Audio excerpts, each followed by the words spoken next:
All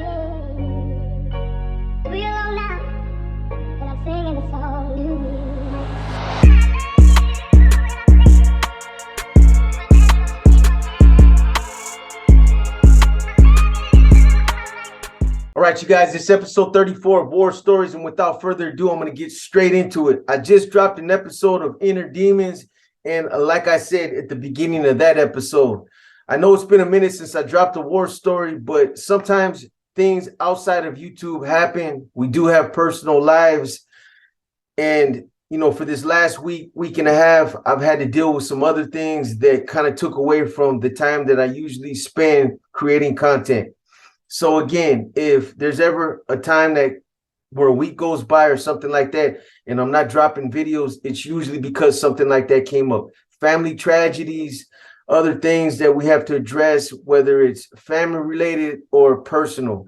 Sometimes it happens. So that was this was one of these situations right here. Anyways, let me get straight into this. So I'm going to take you guys back to 1994. Now, this situation right here ended up happening after I just got pulled as an NF member in 1994. It happened in San Quentin. I was there in East Block on the 6 yard there was a lot of C's out there at that time, as a matter of fact. So there was Big Smiley from Salinas was out there. MC, Mike Yu from Salinas was out there. Baki was out there. Chente was out there from Salinas. You had Lobo, Rico from Salinas was out there, Gerald Winston from Santa Rosa. And those are the ones that I remember right now off the top of my head. There was a shitload of NR members. The yard was packed out. I'm telling you guys, when I say it was packed out, this was when we were on the old 6 yard, the infamous 6 yard, the 6 yard behind East Block. The yard, it's a pretty big yard, but there were so many of us at that time that we ended up having to do two machinas. We had to, I mean, we just didn't have enough room for everybody to post up and do two machina or do a machina. So we had to break it up into two. Anyways, this is when I would get approached about making a commitment to the NF, and that's when it happened. When I left San Quentin in 1994, I would leave as a full-blown, full-fledged familiano. So I spent that whole time there during a violation on probation, on my probationary period. And like I said, when I left, they sanctioned my membership. So, you know, what's the trip about this though is that you guys, a lot of you guys know my history, you know my story. I've gotten out at certain times throughout the past, and from leadership, I was sent to different areas to establish regiments: Mendocino, San Francisco, Santa Clara, Monterey. So I've jumped around throughout the years. I've made my rounds throughout California in different areas, in different regiments. But what I wanted to say is one of the things that it's kind of funny when you think about it is that San Francisco was probably the least established regiment that, I mean, when I got out in 1994 and I was told, my directives were to establish a regiment out there. The same thing as every other time I had paroled to a different area, break ground, establish the regiment. And it was almost like every situation was the same. There was a leadership that were indicted. They were indicted, the manpower dispersed, and it was my responsibility to go out there to get everybody, find them, get all the stragglers, get them back together, get them back up and on track, and get that regiment back up and running. However, in 1994, I'll be honest with you guys, my education was it was minimal. I had a minimal amount of education on street activities, how to go out there and establish a regiment. All the in-depth stuff that really helps you establish a good working, running regiment where you're bringing in a lot of money. I'm not talking about a couple $100. I'm talking about where you guys are clocking like thousands and thousands of dollars, because maybe you have it compartmentalized where you're involved in not just slinging dope, but you're also you're out there. You got a robbery crew. You're out there doing things like extortion. You might be doing other things like counterfeiting, and you're bringing in money from different types of criminal ventures out there. So, that's when you're really able to bring in a lot of money. You're able to generate a lot of money for the organization. Now, San Francisco, I was probably bringing in at the most like $600. I did the best I could with what I had to work with. And again, San Francisco is one of those areas where the homies out there, they're just not feeling it. They're not feeling, it's hard to get homeboys to commit to working in a crew. And, the whole purpose of this crew is to generate money for somebody else, for the homies back in the joint. The homies out there in the city, they're trying to generate money for themselves. Motherfuckers are on individual paper chases out there. Everybody's got long hair, gold teeth in their mouth, and they're pimping. They got their swag on, you know what I'm saying? But it's hard to find, even though I knew a lot of individuals, I had a lot of respect out there, a lot of influence. Still, a lot of the homies like, B, nah, man, I'm good, boy. I got you as far as like assisting you guys. Whatever you guys need dope, you guys need financial support, I got you. I got a couple rides I could donate to you guys, but nah, man, I'm not going that route, homie. I'm not with the politics. I don't get down like this. So it's to be respected. It's not for everybody.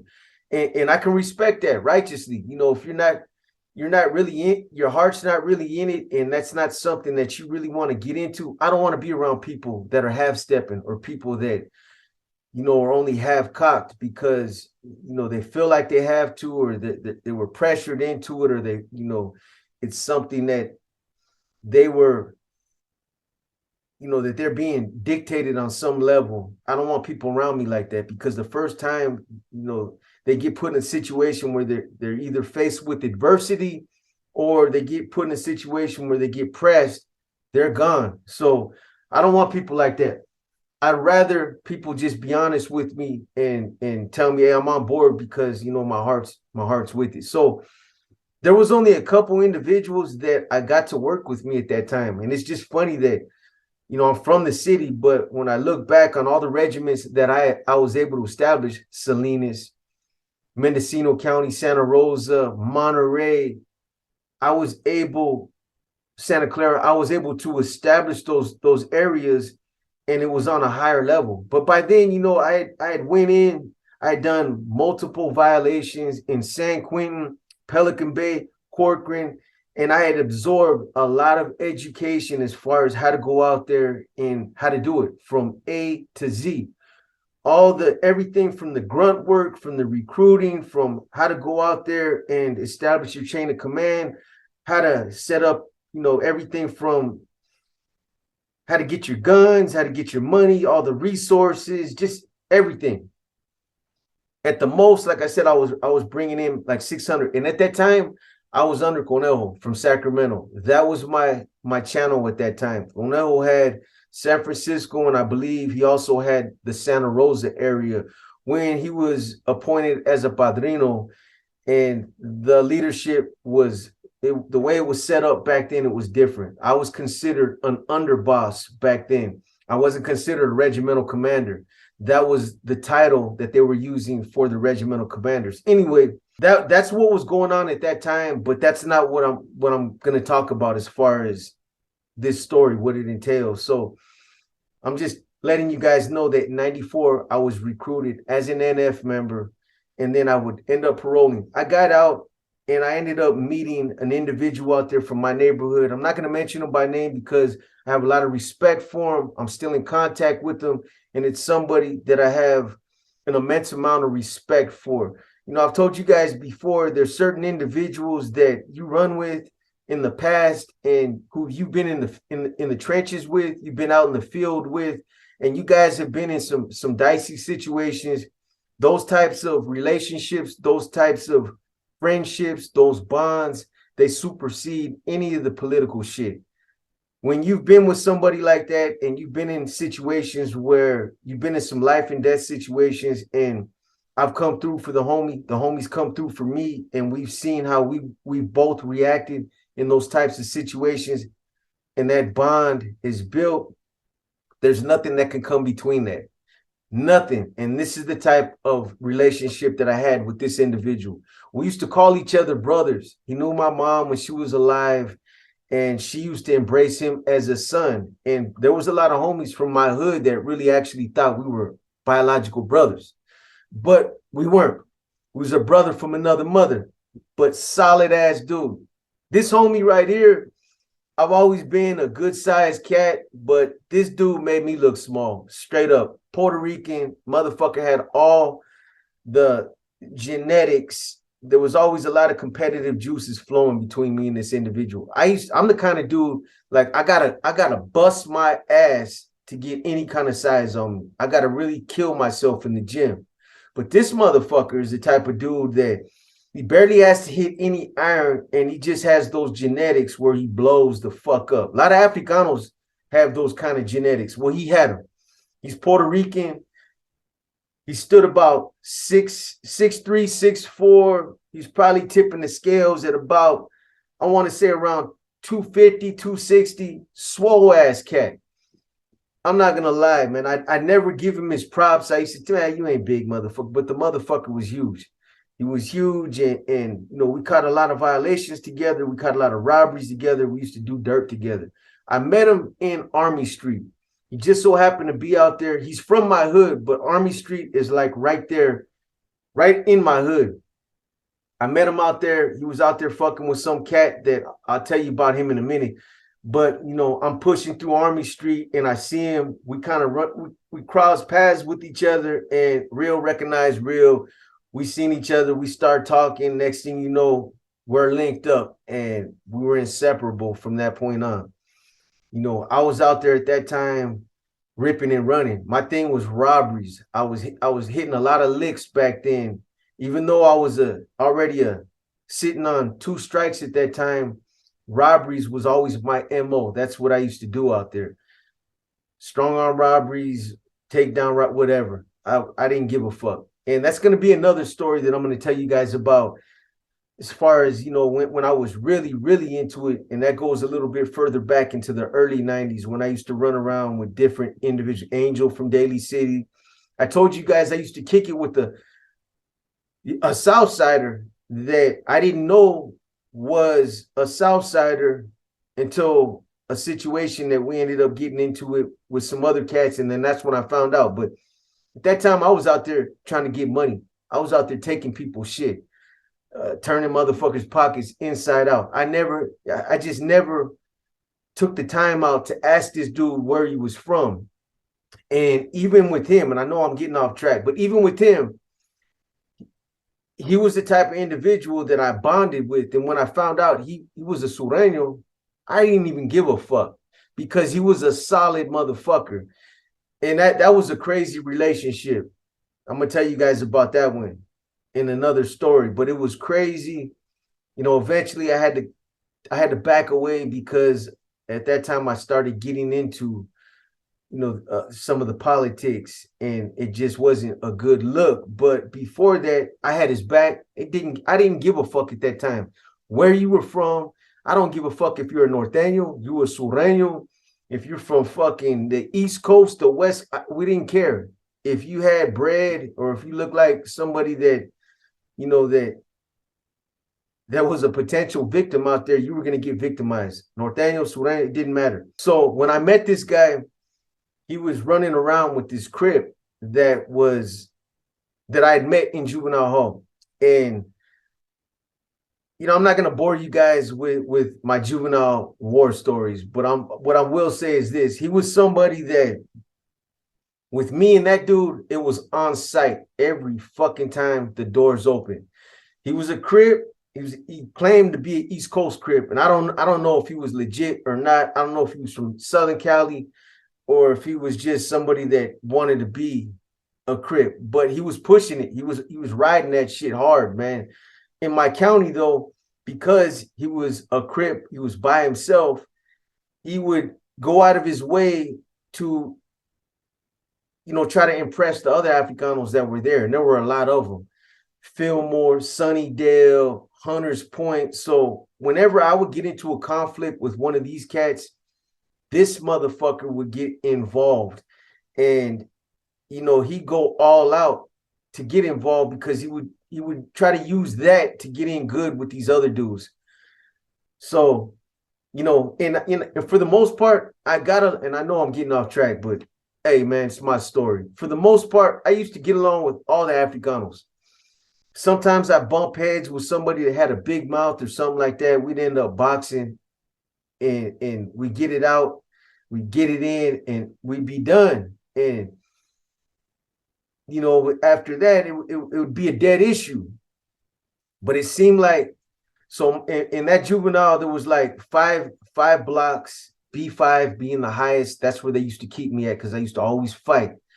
But every time I used to settle my differences with these Africanos, put it aside, a homeboy would come in and he'd end up getting into it with somebody. And if they try to pack him out, I couldn't let that happen. So by association, I would get involved. I had to. It's the homie. Even if he wasn't a homie from my hood, if he was Raza and they were packing him out, I couldn't sit there and just watch that.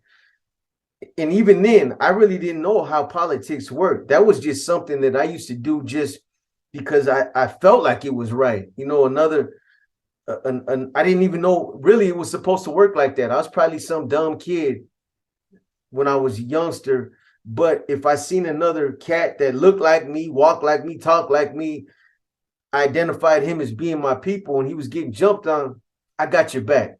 That's just the way it is. And that's the way it was. So this cat, like I said, he made the best of it. Every time I got into it, here comes this motherfucker, man. And I'd end up having a fight with these dudes and fight with this dude. And, we used to go at it. Like, every time we were out together programming, we'd fight. He'd either come out and he try to get his steel on, or he try to snake me, or I'd snake him because I knew he was going to try to snake me. So it was on site. There'd be times where I'd get pulled out for, to go to medical or something, and we both be on special program, and I come back and I'd be thinking, damn, this motherfucker's probably out during the shower right now. Sure fucking enough, they open up the door and this motherfucker be out on the phone, and whoop, he'd throw the phone down. He was a big, tall, lanky motherfucker. Dark-skinned Africano. Ugly motherfucker too, man. But he was like 6'2", tall, long motherfucker, man, with some long ass arms. And we used to go at it. We used to go at it, man. We used to go at it good. But anyways, I would end up running into that individual years later in San Quentin. I ran into him in the chow hall, and I seen him before he seen me, and I got up and I went over to his table and I leaned on the table and I'm like, "What's up, boy?" And he's like, "Oh man, what's up, Mendoza?" At that time, they didn't even call me boxer yet. I was just a kid, man. And we laughed about it. I'm like, man, this motherfucker used to steal on me every time we used to come out. And he'd be like, man, this Mexican right here, man, this motherfucker used to fight all of us, man. Got nothing but mad respect for you. But anyway, so the homie was kicking it with this dude. And that day, and this is not even what this is about. What the main crux of the story, what I want to tell you about. But anyway, this dude, the Crip, was kicking it with some Usos that I know over there in Army Street. You had some good ass Samoans that I knew. I knew all of them. You had Cedro, Hollywood, I can't remember the other one. I can't remember the other one's names. But Paradise. Cedro, Hollywood, Paradise. Those are the main three. They used to sell nickel bags out there of weed all the time, right there on the basketball court, man.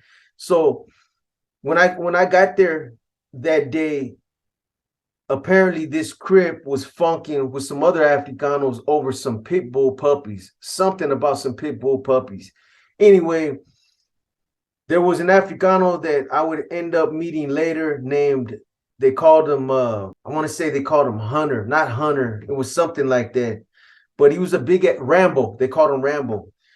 Big ass Africano from Army Street, and he had a lot of influence. So they're going at it with each other. They're arguing over these pit bull puppies, and these Usos got this Crips back for whatever reason. I don't know how they were tied in, but me and the homie are there. We end up getting caught up in that little incident a bunch of other Africanos came out of the projects, and next thing you know, we're on the basketball court, and you know what's coming. You already know what's coming.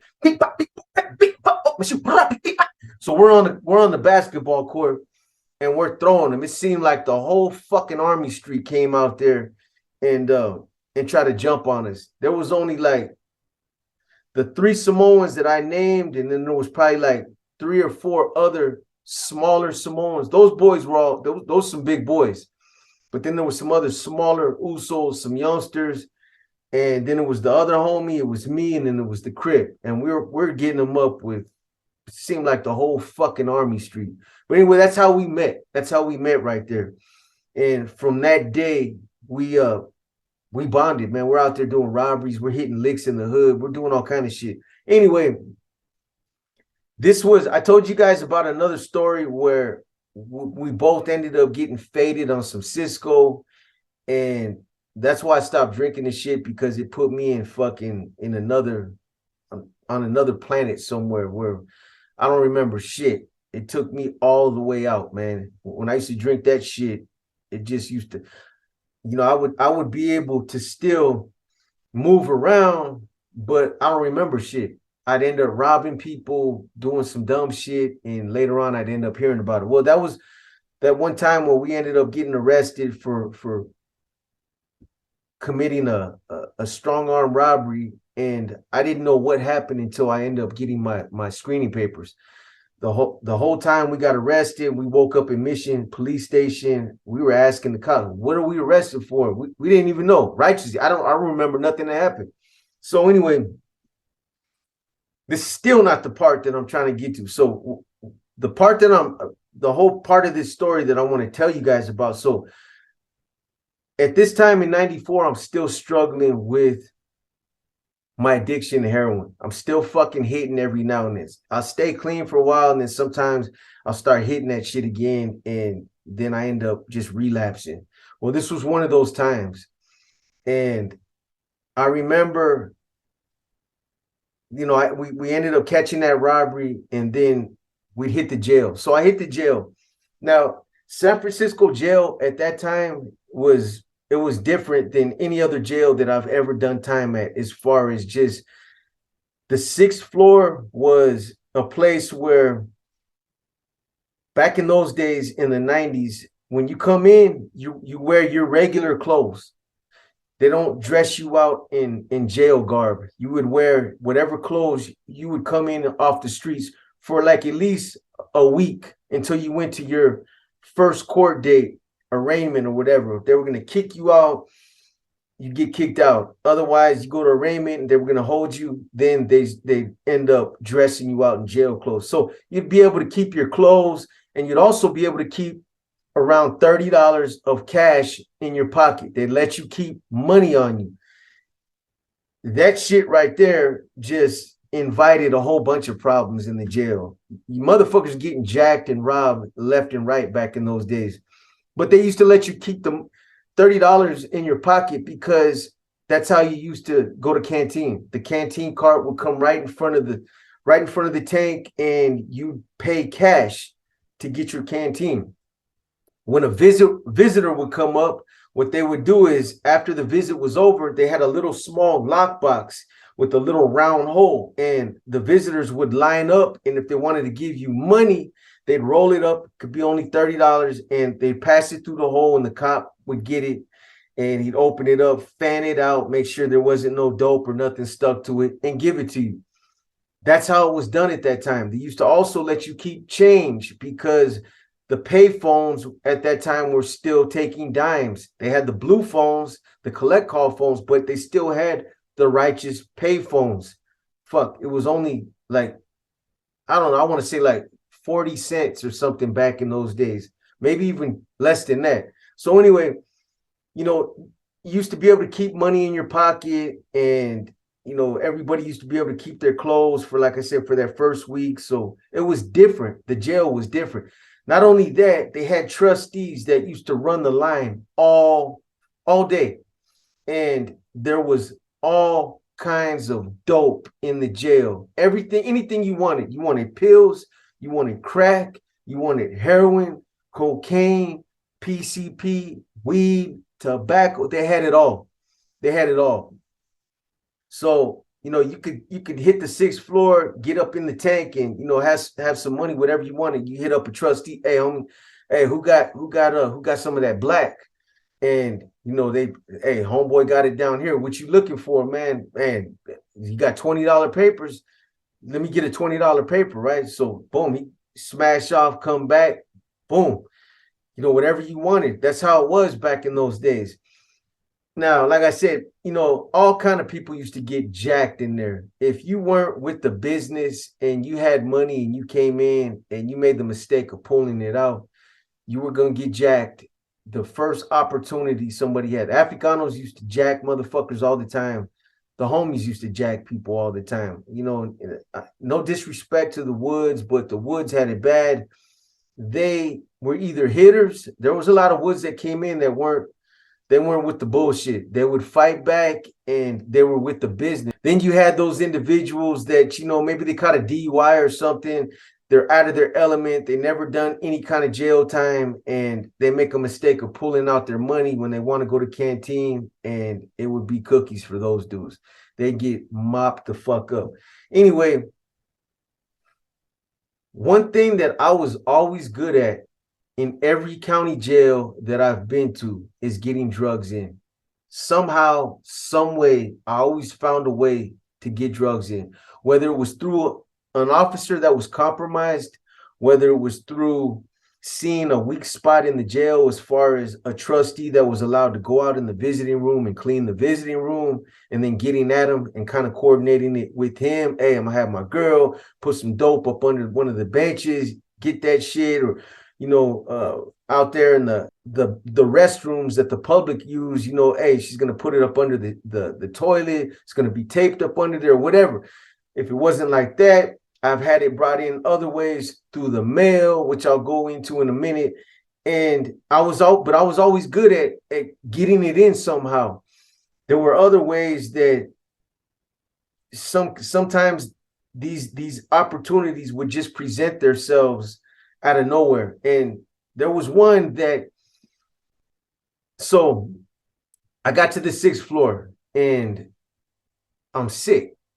I'm kicking, you know what I mean? There's no dope at that time on the 6th floor. And I come to find out that the Africanos were hitting through the visiting room. And I found out because I went out there on a visit. I seen them doing it. And basically what it was is, so what they were doing is, you had one of the windows, there was like a little hole at the bottom of the window.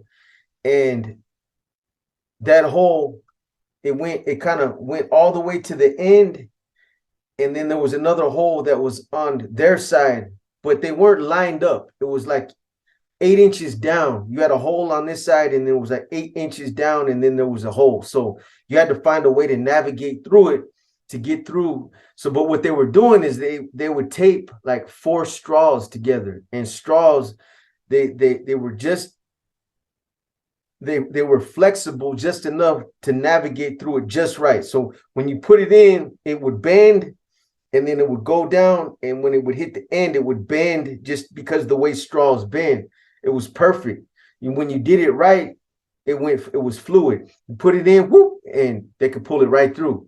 So I seen that shit, and I'd always, at that time, I'd always kept a female that I used to have do shit like that for me. Wasn't my lady. It was always, I always had somebody on the side that was willing to do that. I would never have, you know, somebody that I was in a righteous relationship with. I would never put her in that kind of jeopardy and expect her to do something like that. And then they wouldn't either, because half the time in the past when I've been in relationships, the females that I've been with, they didn't like that shit. I've never been with somebody that uses dope, a female, or that even smoked. That was just a preference for me. And, you know, I know it sounds kind of hypocritical, but that's just, it's a preference. But they used to hate it. So if I was to ask, hey, could you, hell no, I'm not bringing nothing up. So anyway, I had this one female, I had her bring up some dope. I told her how to do it on the phone. I ran it all down to take fucking 4 straws, tape them together, and pack that shit out. Put it in the straws, and when you come, we're gonna get a certain window, and you're just gonna push it through, and I'll be able to get it. So she was down with it. She was down with it, man. And I'm not gonna get into the details, but she was a cold female. She used that to her advantage, but that's not really a war story. So I'm not gonna get into all that. That's something else. Anyway, she brought it up, and when I went out to the visiting room, obviously, there was already somebody at the window, and he was doing his thing, because that was a pipeline that they were gonna keep using that shit until it got shut down. So that's what they were doing. I went out there, and I was in a visiting booth by where he was at, and I was kind of watching. He was doing his thing, and I was like, fuck, we need to get over there. But so anyway, what ended up happening was homeboy stayed on that window for the entire time until I kind of went over there and like, hey, bro, I need to get something through there, man. And I need to let me have my girl slide over here real quick so she can pass me something. And he was like, hey, homie, he's like, man, this is our thing right here. This is our thing. You know what I'm saying? And he's like, but fuck it. You want to go ahead and do it? You can go ahead and do it this one time, bro. But I'm like, man, we'll deal with that later. I'm like, okay, it's all good, bro. Let me just have her slide my shit, right? So she slides it in. She's having trouble doing it. She can't fucking get it in right. And this dude's getting fucking irritated. They want to get back over to the window. And he's like, look, let me get it, bro. Look. He has his lady grab it, and she puts it through, and it comes through. But now, I don't really trip on it at the time, but now they have a stake in it because his girl's the one that passed it through, and that's going to lead to an issue, right? So I don't trip on it at the time. It comes through. I'm looking at it as like, hey, old boy did me a favor. He got his dope. He ain't tripping. So I get back to the tank, and I'm like, cool, I got a fucking bunch of straws full of this shit, and I'm about to fucking get better and shit, and you know what I mean? That's all I'm thinking about. And I've only been in this tank for about 3 days, and I don't really know too many of the cats in there yet. I know a couple of them, but I'm not really established in there like that right now. I'm still kind of new to the tank, and there's nobody that I've done time with in the past. There's nobody that I know from like when growing up or nothing like that. So there's a few big dudes in there that got big mouths, just like in every other jail that I've been at. You got some cats that they're bully ass motherfuckers, or they push that that big bully on the block mentality, the mass majority. There's more of us, so we can push our weight around. So at that time, there's only one other cat that's in the tank with me, and he's not a stand-up type of dude. He's nobody that's gonna get my back. He's nobody. I don't expect him to do shit. I'm basically on my own up in there, man. And so I get back, and I'm starting to cut my shit up. I'm starting to open up the straws, and this other dude comes up to me, big dude. This big Africano comes up, no shirt. He's somebody that since I've been in there, I've kind of had my eye on him, because I was already thinking to myself, I'm gonna end up getting into it with this cat if he ever pushes up on me the way he pushes up on other individuals, because I've already seen the way he tries to dictate, hey homie, it's your turn to clean, or you got to do this, or you got to do that, or hey, don't do that, or don't touch the TV, or hey, that ain't your phone time. Or so he's the kind of individual that I'm kind of trying to stay away from, but that if he brings it to me, we're going to end up getting into it, because I'm not going to allow myself to be dictated, especially by somebody that's outside of my people. I'm 24. I'm already an NF member. I'm laced up. I'm familiar with how prison politics work, so I'm not a dummy, right? So anyway, this dude comes up and he's like, hey, check this out, partner. Right? He tells me, he's like, look, that shit you pulled out there in the visitor room, that shit ain't cool. I'm gonna tell you like this, dog. That little twist that we got going out there, that's our thing. He goes, you got no business having your people utilize that route right there. He's like, so check it out. This is how it's gonna work. That shit that you got, he's like, you're gonna need to break half of that off and shoot that to the house. You know what I mean? That's our thing. And from what I understand, the homie's the one that had his girl push that shit through because you was out there trying to, sweat our little thing. He's like, so, that's what time it is, man. And I was like, okay, I got you, man. So you want half, right? That's all you want? I got you, man. So he spun off. I start putting this shit back up. I start wrapping it back up. I'm putting it away. The homie's like, what are you doing? I'm like, what do you mean? What am I doing? Bro, he really think I'm going to give these dudes half of my shit? Come on, man. Bro, that's not how I don't operate like that. I'm not going to be dictated like that. And I really ain't feeling the way that dude just got at me right now. So I'm going to have an issue, bro. I'm going to secure this shit, and I'm probably going to end up getting into it. I'm just letting you know. So he was like, man, he was like, oh, it was like, there's too many of them in here. You know what I'm saying? You're going to end up I don't give a fuck about all that, bro. I don't care how many of them there is, bro. There's certain things that you don't allow to happen. Hey, they can mop me up. I don't give a fuck. But I'm not going to allow myself to be dictated like that. You know what I'm saying? I'm like, that's just not me, homie. So I'm going to address this. I didn't even ask this dude if he was going to back me up because I already knew it wasn't going to happen. He just wasn't the type of dude that was built like that. He was already starting to act funny.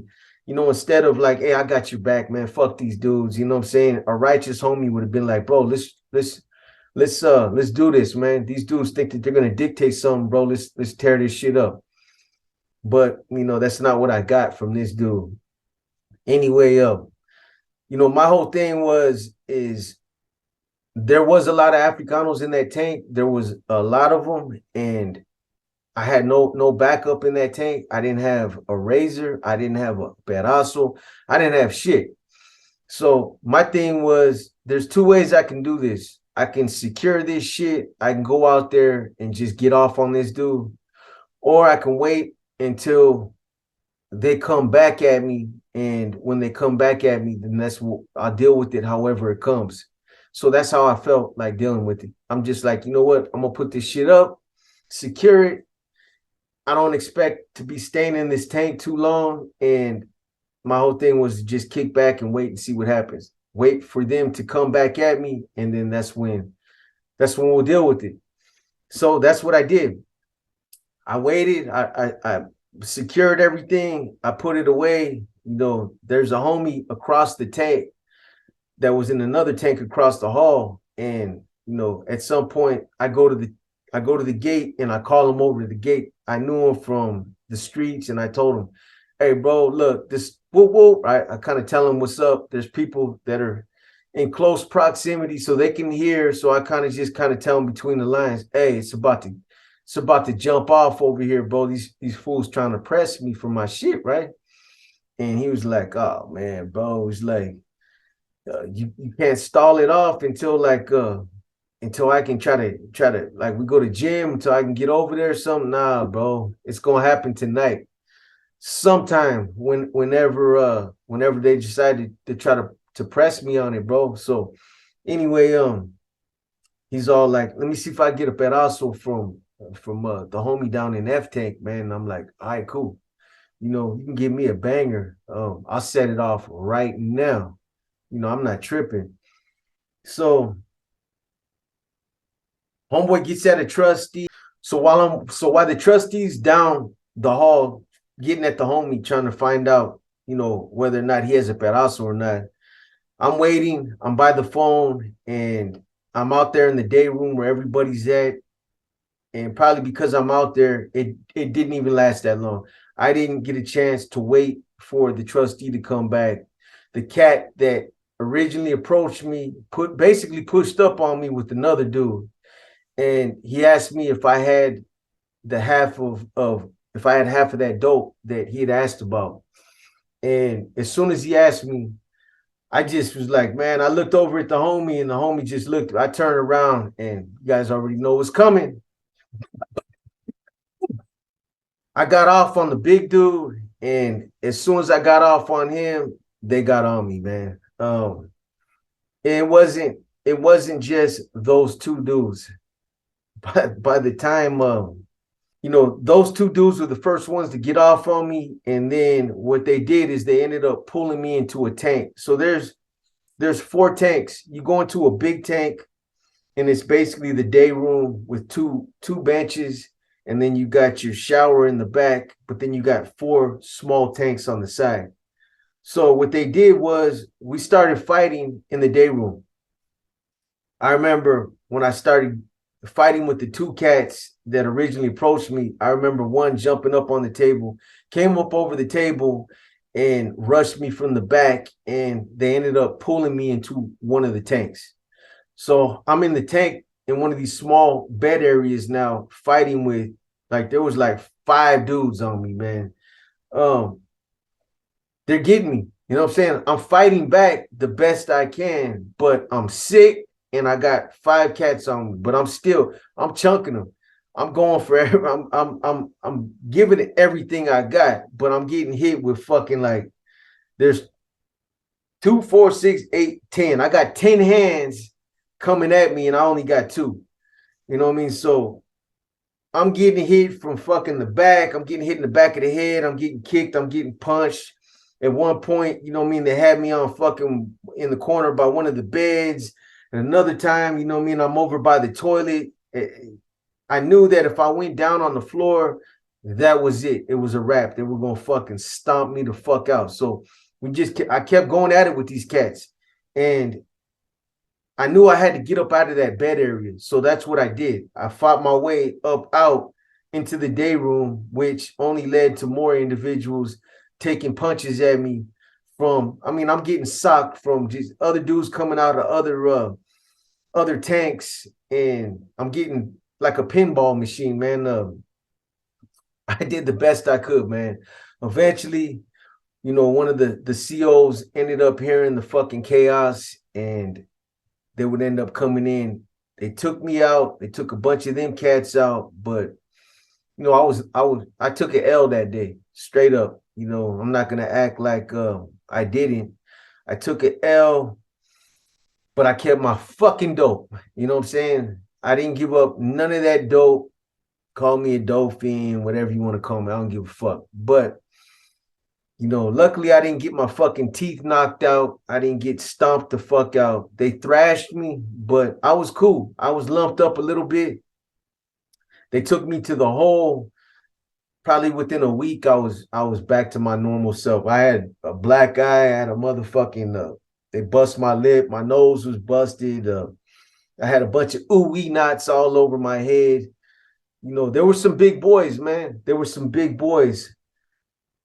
I never had a chance to run into any of those dudes that I got into it with, but I was highly upset about that situation. I was active, and I knew a lot of those dudes were coming to prison. However, those were the kind of cats that would probably end up in like H unit or out there in the reception center. They were never going to come into my world. My world meaning like the hole. I was never going to run into them on a 6-yard or in the shoe.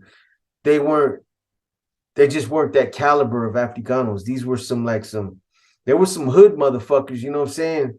They were with the business, but they weren't these are not the kind of dudes that would end up in the hole or in the shoe program. They weren't cats like that. So, I ended up keeping that majority of that dope, but it was crazy, man, that I got into with those Africanos about that, because like I said, I knew a lot of Africanos from the city. I grew up with them. I had a lot of history I used to go to school with a lot of them. Cats from HP, from Sunnydale, Swampy, Alamany projects, the gardens from Fillmore.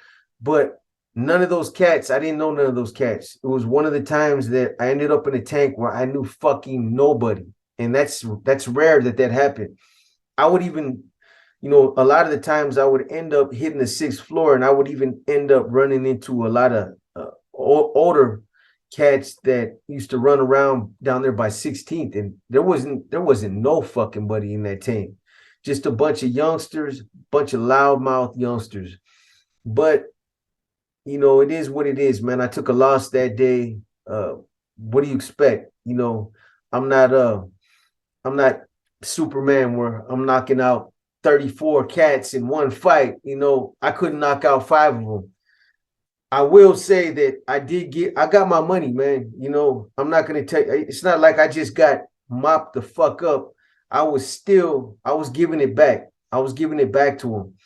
I wasn't going at everybody. I focused on like one or two of them, because when you're fighting that many dudes, you're not gonna I've gotten into fights like that before where I've been jumped, and if you concentrate on trying to just fight them all, you're not gonna really get paid like that. You got to concentrate on just one or two cats, and you're gonna be taking them to the sides of the head and the back of the head, and these cats gonna be drilling you. But at least you're gonna get some back, man. And for a minute, when they had me in the bed area, there was two of them that I was going after, man. And I got some good licks in. I'll tell you that right now. I got some good ones. I was trying to knock some heads off, man, but they got me. You know what I mean? They got me, but they didn't get my dope. Again, you know what I'm saying? They didn't get my dope. I'm a motherfucking alpha male. You know what I'm saying? And even though I was outnumbered, and I'm not saying that it can't happen. I'm not saying that somebody can't take my shit, but you're gonna have a good time trying to do that. Cause I'm usually the one that's trying to take somebody else's shit. I don't get my shit took. It don't happen. I told you guys, when the only other time that that's really happened is like what happened when I was with Jack and his boy and that bitch, when they tried to take that dope from me when I was out there on the streets, and all 3 of them got stabbed up. So that time right there, I got my justice. But I ended up getting moved to the hole. They put me on the 7th floor. They took me to ADSEG, and then I would end up going to another tank. Back on the 6th floor, I thought I was gonna run back in. I thought I was gonna run into some of those individuals again. But the 6th floor, there's so much transit. You come through there and you leave. All them dudes were gone. They were all gone. But it's crazy, man. There's been other. I've always had a lot of success at bringing dope in county jails.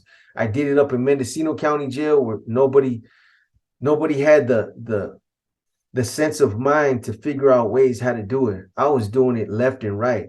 In the San Francisco County Jail, I'm gonna just tell you guys about this last way that I was getting it in before somebody ended up telling on me. So I was getting in whole ounces in the fucking mail. I did all that with the cards before opening up the greeting cards and having it ironed out and doing all that. But it's 2 chances. A lot of times they hold it up to the light and it's a dead giveaway. Well, what I was doing was I found out that they were allowing magazines to come in off the streets. Instead of coming from the vendor, they were letting people send in magazines. So what I was doing is I take the subscription cards and I pull them all out of a magazine. And then I would make little pockets. I put glue on all 3 sides of them, and they were like pockets. So then I'd send those out to the streets, and I'd have somebody take the dope, flatten it out, iron it out, and then glue it into like a big Muscle Fitness. And I'd have like 3 or 4 Muscle Fitnesses, and I was getting it in like clockwork. It was coming in.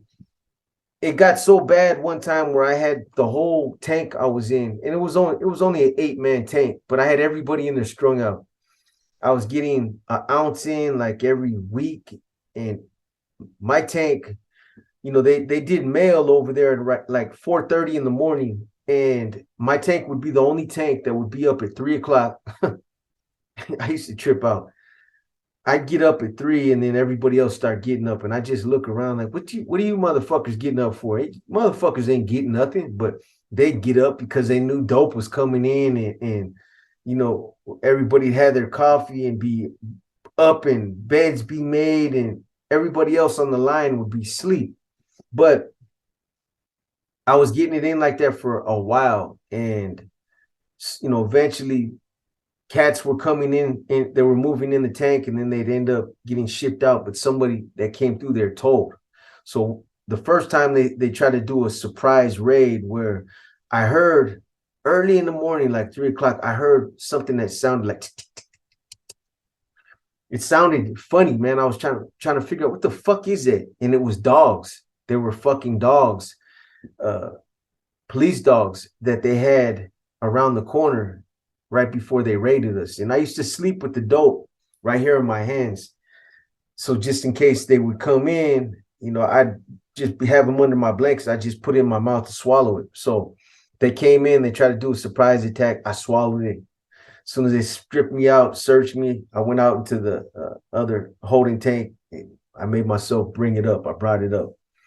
But, you know, they didn't find nothing then. However, you know, I was waiting for a big shipment to come in. It was like 2 ounces that were supposed to come in. And, you know, at that time, the phones over there in the county jail must not really have been monitored in San Francisco, or they just didn't give a fuck, because I literally on the pay phone or on the collect phone, I told a female step by step, this is how you do it. I mean, I walked her through the whole process. Magazine was right there with the subscription cards. Glue it up, put it in, put 4 of them in, get the next one, address it to this individual, the whole shit right there on the phone. Well, the dope was supposed to come in on like a Tuesday. It didn't come in. I was waiting. So I had told the homie, I'm like, bro, it should have been here this morning and it didn't come in. So, you know, I'm tripping now. That night we ended up going to the gym. And when we went to the gym, they had some other cats that had just come from the annex, the new jail.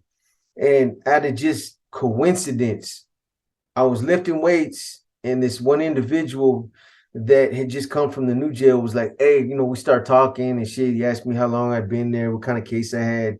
And then he was like, hey, you hear about what's been going on the 7th floor? And I'm like, what do you mean?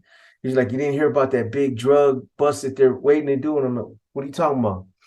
And he's like, supposedly somebody's getting drugs in through magazines, and you know, they're waiting for a big shipment. And I guess what they're waiting for is like when they hand this individual the dope, that they're gonna fucking rush him. And I almost fainted. I called the homie over there. I'm like, hey, come here, bro. And I'm like, hey, tell him what you just told me right now. And he relayed it, and homeboy looked at me. He's like, wow. So the next morning, I get up, I'm thinking there's still a possibility it could come. Maybe it's a day late, it got caught up or something. So sure fucking enough, man, I hear it's quiet. Everybody's still asleep. You gotta remember, that's when they do mail, early in the fucking morning, like 3 o'clock. So everybody's still asleep. I can hear radio traffic, and I hear one of the COs say, hey, what's that name? And I heard him say Gastelum. The name's Gastelum. That's the name it's supposed to be coming in. And that's the name it was coming in. I'm like, bro, did you hear that? And he was like, nah. I said, they just said your name, fool. And he was like, nah. I'm like, yeah, it's a wrap. You know what I mean? They never tried to deliver it. It didn't come in that time. They just locked up on it. But, you know, moral of the story is, man, it's unfortunate that I got into it with the Africanos over there. Here again, at that time, we're supposed to be righteous allies, but these dudes weren't the type of dudes, like I said, that were deep into the politics. These were just run-of-the-mill hood cats. You know what I'm saying? I wish I would have ran into them, one of them or a couple of them, you know, in San Quentin in the Adjustment Center or out on East Block on the yard, so that they could have came into my world and understood, like, you don't never do no shit like that. You know, you guys are just youngsters that, you know, think that you can push up on cats, but there's consequences for shit like that. I never ran into none of them.